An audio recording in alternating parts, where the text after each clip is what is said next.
George Washington, too, tells us that he was fascinated by the balloons.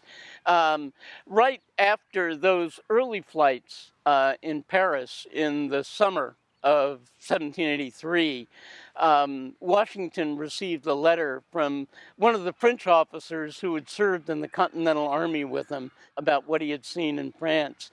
And Washington sent a wonderful note back to him that he would look forward to seeing his friends from France fly into the United States to visit him on balloons.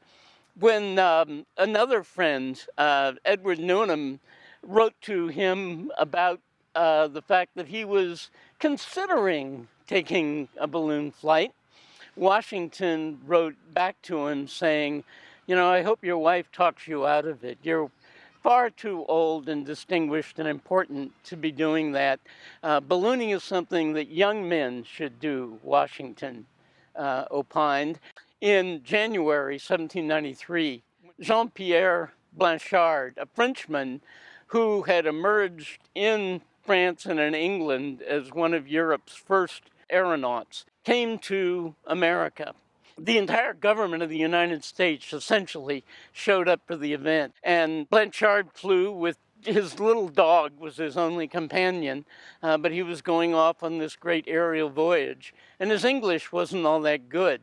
So President Washington thought it best that he give him a passport to help him out wherever he finally came to Earth. And so off Jean-Pierre Blanchard went, January 9th, 1793.